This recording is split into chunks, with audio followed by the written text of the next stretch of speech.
Hey there, economics kiddos. It's week number whatever. I think it's 6 or 7, but happy Monday. And I guess, or it could be Tuesday or even Wednesday with the new schedule. Again, I'm only posting 2 videos. This is the first video lesson for the week. And we'll have our Google Meets to go over any questions you have about this.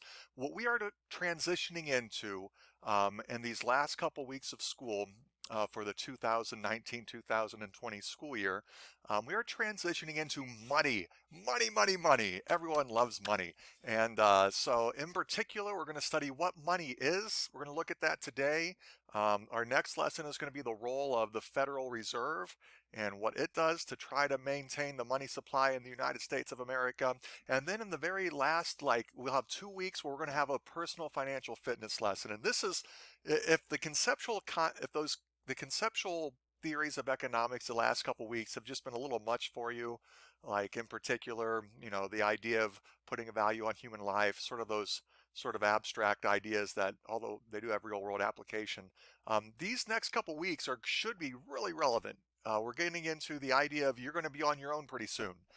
You have one more year of school left. Hopefully all of you graduate, and maybe some of you go to college. Hopefully all of you do something to continue your education, your learning, whether it be college, an apprenticeship, whatever. But you're going to have to learn how to live financially on your own, unless you're born into a super wealthy family. If your last name's like Rockefeller, or maybe if you're Bill Gates' nephew or something, I don't know. But all of you are going to have to figure this out. And so these next couple weeks, we're going to have some sort of practical application lessons on personal financial fitness. And today there will be an Edpuzzle video that I'm going to have you kids do for the first half of the week. The second half, after the Federal Reserve lesson, there's going to be a Google form quiz, pretty basic stuff. So let's go ahead. Let's get into today's lesson. And it's all about money. Money, money.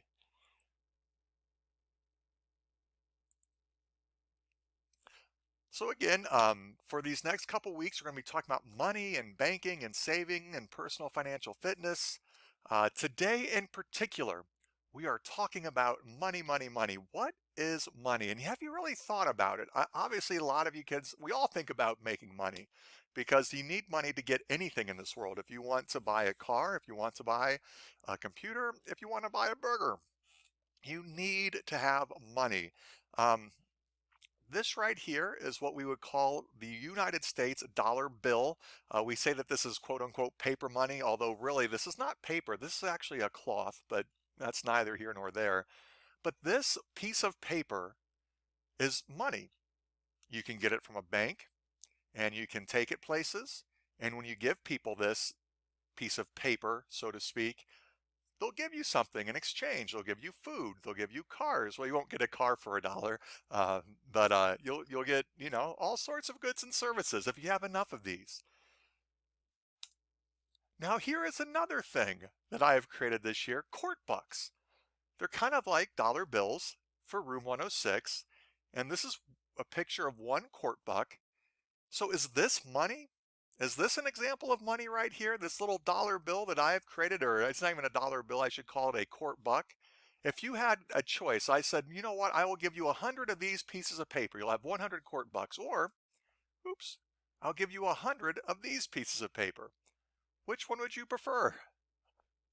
I'm pretty sure you'd probably go with the $101 bills instead of the 101 court bucks. And why is that? What makes this piece of paper, this piece of whatever cloth, valuable, whereas this is just goofy? What's the difference between the two? What really is money? And so the first thing we're going to do for today's lesson is going to be a pretty short lesson. We're going to watch a video that does a nice job of explaining money. And then we'll look at a couple things, pointers, highlights I want to make sure that you understand about money. And then there'll be an Edpuzzle video about what happens if you try to make fake money. Don't do that. That's bad. All right, so let's go ahead. We're going to watch this video. I think it does a really nice job of sort of in a couple minutes explaining money, and it talks a little bit about the Federal Reserve as well. So let's go ahead.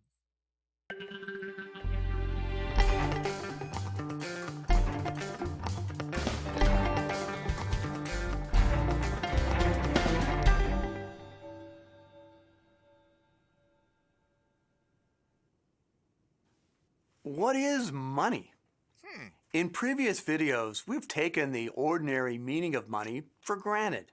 Let- But now we want to get a better understanding of money, banking, and central banking. And to do that, we need to be more precise about what money is and how we measure the supply of money. Economists typically define money as a widely accepted means of payment. Basically, money is anything that can be easily used to buy goods and services. Now, it's clear from this definition that currency, paper bills and coins, they're definitely money. Most of your payments, however, are probably made by writing a check or using a debit card, both of which transfer funds from your bank account to the seller's bank account. Checking accounts, therefore, are also considered to be money. What about savings accounts? Well, now it gets a little bit tricky. Technically, you can't use the funds in a savings account to buy goods and services directly. But in practice, it's just so easy to move funds from a savings account to a checking account that we often also define savings accounts to be money. For the same reasons, we often also define funds in a money market mutual fund to be money. What about jewelry? Is jewelry money? What about a watch or a comic book? Comic books aren't a widely used means of payment, but you could sell a comic book at your local pawn shop and use the proceeds to buy goods and services. So is a comic book money? Probably not.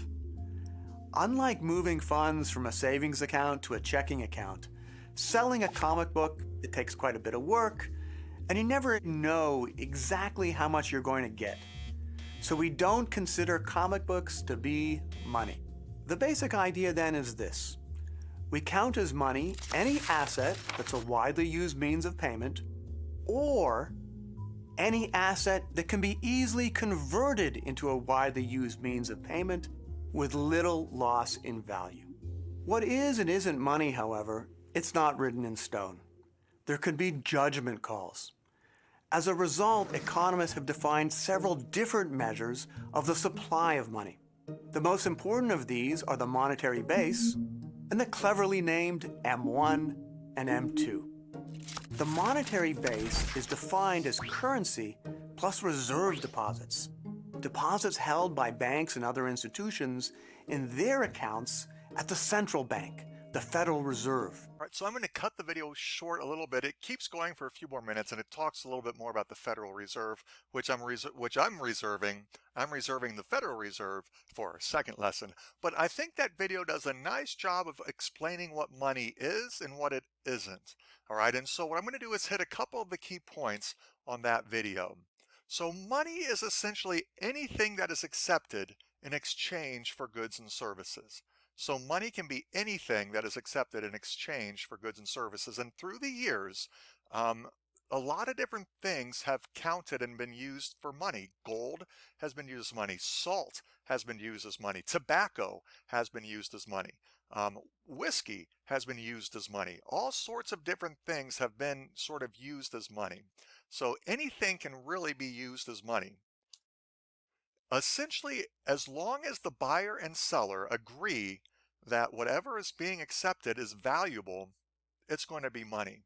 So why do we use money? Because if we didn't have some sort of something that both buyers and sellers could agree had value and worth, we'd have to barter for everything. And bartering is when you exchange one good or service for another good or service. So like instead of getting like a paycheck for teaching, if instead I provide you teaching and in exchange you mow my lawn and that's what I get instead of getting money, that would be bartering. All right. Um, Now, if I had you mow my lawn and then I gave you like an A for mowing my lawn, that's not bartering, that's illegal. That's something different altogether.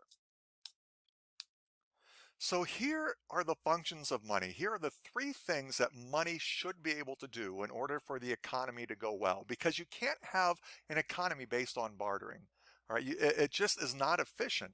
Not everybody in the world needs my skills as a teacher. Money needs to be a good medium of exchange.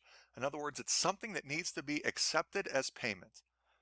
like I said, that's why bartering doesn't work well, because not everybody is going to accept whatever it is you're trying to barter as payment. All right. So if you're trying to barter again, the idea that you're bartering your service of mowing a lawn, not everybody is going to use that as payment. But if you could exchange that for money, then money you can exchange that for wherever and whenever you would like for goods and services. Money also has to have a standard of value.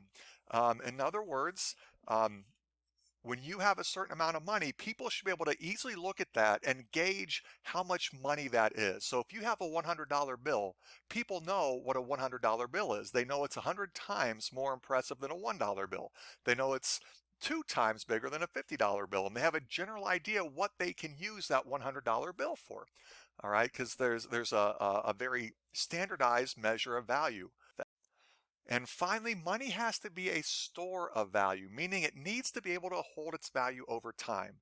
So if you give somebody a $100 bill for payment, they know that that $100 bill has value not just today, but it has value tomorrow, the day after that, the day after that, the day after that. All right, so that's one of the reasons why at some points in history, in American history, whiskey was actually used for currency, because whiskey stays good for a long time. It has a good store of value. However, it's not a good medium of exchange because not everybody is going to accept whiskey as payment. And it does sort of have a standard of value to an extent because there's certain measurements you can measure liquids in. Uh, but, but anyway. How well does the United States dollar serve these functions? And the answer is very well. All right. Dollars are accepted as payment by everyone. Everyone in the world accepts United States dollars as payment in almost every circumstance. It's very easy to measure how valuable the United States dollar is because it's in a standardized format. There's a $1 bill, a $5 bill, a $10 bill. And even then, it's pretty easy to look on, the different currency markets, and you can tell how much value a dollar has compared to a Canadian dollar, compared to a peso. So the standard of value is very measurable, and it stores its value fairly well over time. The United States dollar has been valuable really for a couple centuries now. It's a good store of value. So here are the 6 characteristics of money, 6 things that money should have in order to serve those previous 3 functions well. First, it needs to be accepted. Again, that goes along with it's a means of exchange. It has to have the ability of being scarce. It cannot be anything too common. And so the Federal Reserve is our central bank that makes sure that our money supply has just the right amount of scarcity. You don't want too little of money in circulation, but likewise, you don't want too much, which is why, like, water would not necessarily make a good form of money because you could just go out to the river and scoop up money. And at some point, it would be worthless unless you lived in a arid climate, obviously. It must be easy to be carried. All right, the United States dollar is a very good example of this. It's very easy to carry paper currency all over the world. Just put it in your pocket, put it in a wallet. Coins are a little bit trickier. That's why most people prefer paper. It needs to be durable, and this is where paper money is not always the greatest. I think the lifespan of a dollar is like 2 years maybe, whereas coins are typically way more durable. But in general, it needs to be durable. It needs to be easily divisible into smaller amounts, and it needs to be relatively uniform. Um, what all that means is um,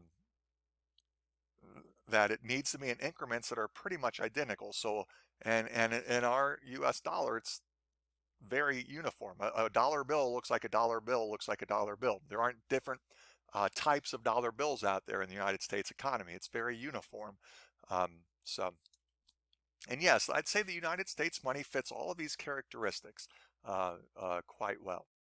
That's why, and over time, we've sort of um, evolved into using coins and eventually paper currency because of these different characteristics, because some of the things that we had used for a long time, like salt or tobacco or gold, they weren't always meeting these characteristics. gold is very different, very difficult. If not gold coins, mind you, but gold ore. And it would be hard to carry around, big rocks of gold, and it's not very uniform. Like if you have, different amounts of gold, they look different. They weigh a little bit different. You need to have a scale to figure out just how much gold somebody might be carrying around. Whereas when you convert gold into coins, it becomes more portable. It becomes more uniform. You can tell what a coin is, how much it's worth, so on and so forth. So again, over the course of history, we have used money, different types of money: gold, silver, salt, livestock, beads, furs, tobacco. And those are what we would call commodity money. Commodity money simply means that uh, these these particular examples of money were things that were either found in nature or were goods that were used as money. It wasn't until it wasn't until the Renaissance, at the tail end of the Dark Ages, that we start to see a much more unified, uniform standard of currency being developed. Now, coins have been around for a long time, and there have been other types of portable, durable monies. But what happens in Renaissance Italy is that we have the arrival of modern banking. The idea that you don't have to carry your money around with you wherever you go. You can put your money into a bank, and that bank will save you the money for you, so you would only have to take out a little bit of it at a time. And that's going to enable people, particularly in Europe, become sort of like the financial powerhouse of the world. um, Even though, relatively speaking, it's not abundant in tons of resources compared to other parts of the world. um, but by having modern banking, people are able to travel more. They don't have to carry all of their resources, all their assets, all of their money with them, and be fearful of getting robbed of all of their hard-earned money. They can take a little bit at a time. They can travel easier. Money is more portable, more durable. Um, Again, monies would you could put gold, you could put silver into these different banks, and then in exchange, they would give you actual paper currency. It's what we call commodity-backed money. So the money, the paper money that you would receive was actually backed by gold or silver. That the paper money was essentially saying that you have a certain amount of gold or silver in some sort of a financial institution like a bank, which your banknote could be traded for. Today it's different. Today we do not have money. The paper dollar you have does not have any gold or silver attached to it. Right now, our money is valuable simply because the government says that it is. It is not backed by gold. It used to be up until Richard Nixon, who took us off what we called the gold standard. There were some other times throughout history where we temporarily were off the gold standard, but we are now permanently off the gold standard. We have what is called fiat money. All right, and fiat simply means let it be so. If a king issues a fiat, he's issuing an order or a command that he's essentially saying, let this order be so. This is sort of the law now. This is the rule. This is what I am saying. Let it be so. And so our money is fiat money. It's money because the government says this is money. And we, as United States of America, we back the United States dollar. We say this dollar has value because we as a country are strong and we say it has value. And everybody in the United States, you can count on this as being your currency. In fact, this is the only currency you are allowed to use legally in the United States. Now, this is the only currency that you are allowed to use. I'll just leave it with that. It is money by legal decree. And as long as the United States government and the United States economy is very strong, people generally say, yeah, the United States dollar makes sense. It's worth money. It's valuable because the United States government says it's valuable, and the United States has a strong government, strong economy. And in general, we classify money differently, and this is where we're going to leave off after this slide today.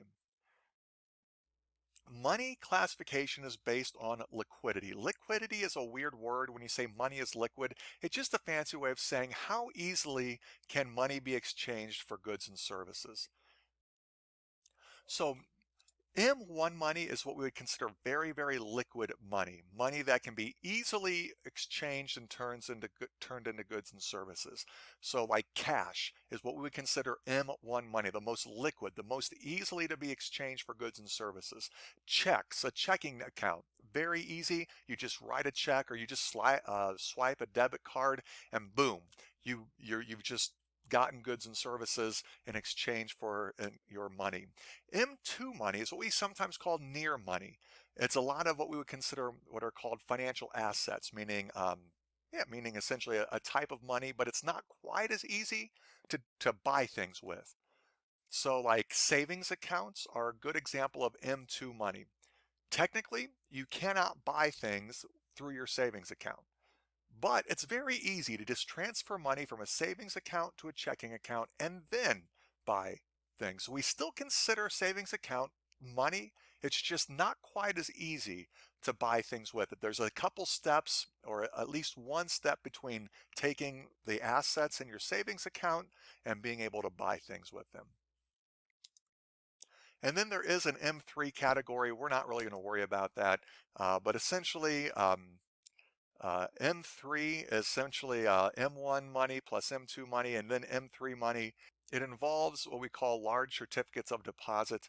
And certificates of deposit, it's when you agree to give a bank your money, but you're not really allowed to access it for a specific period of time.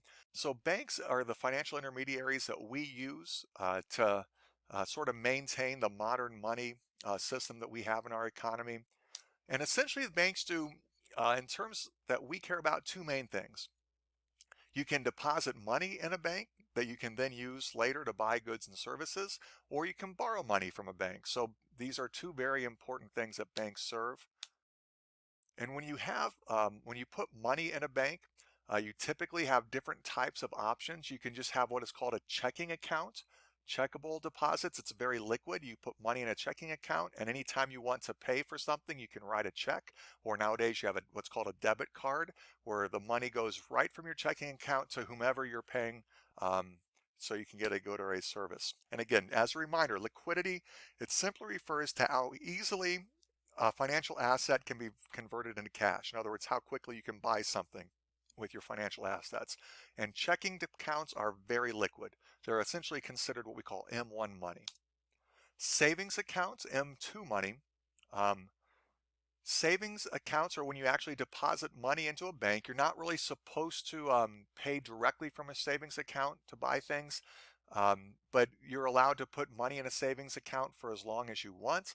And you earn a little bit of interest when you have money in a savings account, because essentially a savings account is when you're telling the bank you're planning on putting money here to save it. That's money that the bank can assume is going to be on hand for them a little bit easier. So you're essentially the bank is paying you a little bit of interest for you giving them um, your money to hold on to. And then there are some things that are called certificates of deposit. And what happens on a certificate of deposit, it's similar to a savings account where you're putting your money into a bank, but you're agreeing that the bank can have that money for a certain amount of time. You're not allowed to access it and it can be months, years, what have you, but you're giving the bank a little bit of money for a certain amount of time, and you're guaranteeing the bank that they can hold on to it for that period of time before you will get it back. And the reason you would have a certificate of deposit is that you're guaranteeing a bank is going to have your money for a while, so they're going to give you a little bit more interest. Essentially, they're paying you for letting them borrow money from you. That's what interest is. It's just payment for borrowing money. And so a certificate of deposit, that's why we don't consider it M1 or M2 money, because it's a little bit harder to turn that into cash. It takes a little bit more time before you can actually liquidate that money. All right. And so that's essentially it. That's money. That's what money is. It's such a part of our economic system that it's almost, you know, it's almost common sense in some points, but we don't even think about it. It's just sort of natural. We get paid in money. You pay people in money. It's just part of being an economic creature in the United States of America today. But the concept of money is a very interesting thing for sure. So today, what I'm going to have you do, we have an Edpuzzle video that I'd like for you to do over what we call counterfeiting. And money is super important. Again, the idea of being able to buy and sell services and goods and services without having to barter, and being able to depend on the medium of exchange is really the corners, the foundation of our economic system. If you don't trust that a $100 bill is worth $100, you are not going to buy and sell things with it. And that stops and shuts down an economy. So having faith in our money supply, having faith that the dollar bills that you are getting paid with is actually worth a dollar, and is what you say it is so important. Imagine a world where there is no money, or the paper that you're getting, you don't know if it's good money or bad money. So you don't know if it's counterfeit money.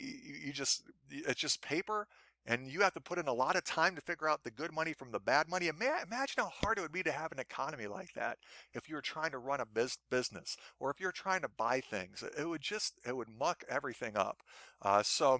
Uh, I have a little bit of a 10-minute Ed Puzzle video that goes into counterfeiting. It doesn't go into a lot of detail. It's actually kind of fun. It's sort of takes place in the late 90s. It follows a guy who tries to do some counterfeiting, and it kind of explains at the end why counterfeiting is such a big deal. And it also explains sort of how big of a deal it is. Like, is there a lot of counterfeiting going on right now, or is there not? And so it's kind of interesting. So when we come back on the second half of the week, we're going to have a lesson about the Federal Reserve and how it tries to manage the money system, or the financial system of the United States. And then from there, we're going to go into personal financial fitness and how you should be dealing and handling your money as you go out there into the real world. All right. All right, everyone. I will talk to you all at our Google Meets, and hope you're having a great day. Talk to you later. Bye.